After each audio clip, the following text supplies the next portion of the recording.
Today, Chicago is known as America's railroad capital. But for much of the 20th century, getting on a train in Chicago wasn't as simple as going to the train station.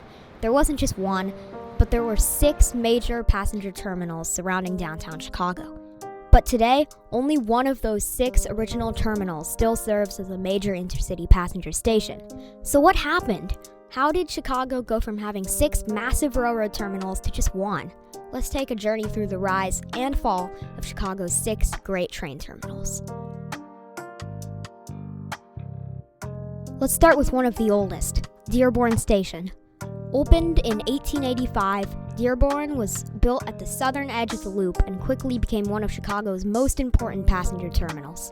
It was served by railroads including the Santa Fe, Wabash, Erie, Monon, and Grand Trunk Western. At its peak, Dearborn was incredibly busy. In the early 1920s, it handled around 146 trains and more than 17,000 passengers every day. But the golden age wouldn't last forever. After World War II, Americans increasingly turned to cars and airplanes for long-distance travel.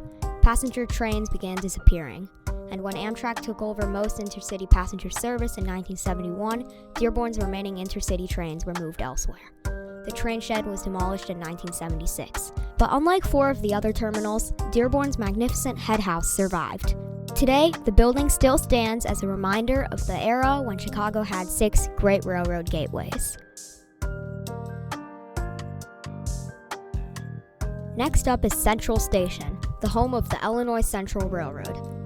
Located near Michigan Avenue and Roosevelt Road, Central Station opened in 1893, the same year Chicago hosted the world's Columbian Exposition. The Illinois Central connected Chicago with cities across the Midwest and South, while also handling an extensive commuter network. Central was especially important because of its location near the lakefront, but as long-distance passenger rail declined, Central Station began losing its importance. The terminal's final intercity services ended in 1971 when Amtrak consolidated most of the remaining services at Union Station. The station itself was demolished in 1974. And today, it's almost hard to imagine that a massive railroad terminal once stood there. The old Illinois Central yards eventually became part of a different kind of Chicago development, including the modern Central Station neighborhood. The trains are gone, but the railroad's impact on the Chicago South Side is still visible in the city's streets, neighborhoods, and infrastructure. Then there's Grand Central Station. Opened in 1890 near Harrison Street and what is now the West Loop, Grand Central was one of Chicago's most impressive railroad terminals.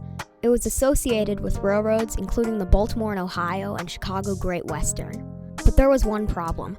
Grand Central Station was never quite as successful as Chicago's other major terminals. Its location was further from the traditional center of downtown passenger activity, and it handled fewer trains and passengers than stations like Dearborn or Union Station. And then came the decline of passenger rail.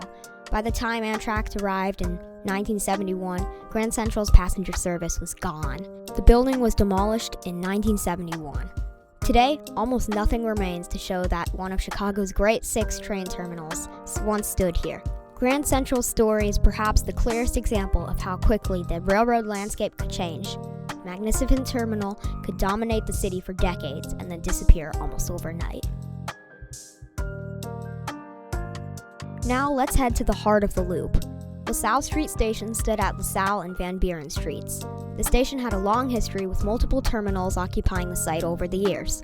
The final station opened in 1903.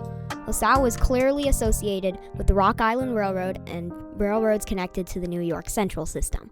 Unlike some of the other terminals, LaSalle didn't completely disappear. The decline of long-distance passenger rail changed its role, but commuter trains continued using the station. And that's the key difference between Chicago's 6 terminals. Some completely vanished, others were transformed. Today, the station site remains an important Metro commuter terminal. So while the long-distance trains are gone, LaSalle still has a connection to the railroad era that built Chicago. Next is the terminal that served Chicago's Northwestern railroads, Chicago and Northwestern Terminal. The massive station opened in 1911 near Madison Street and Canal Street. It served the Chicago and Northwestern Railway, which operated major routes toward Wisconsin and the western suburbs. The terminal was enormous. Its grand waiting room and massive train shed made it one of the most impressive stations in Chicago. But once again, the rise of the automobile and airplane changed everything.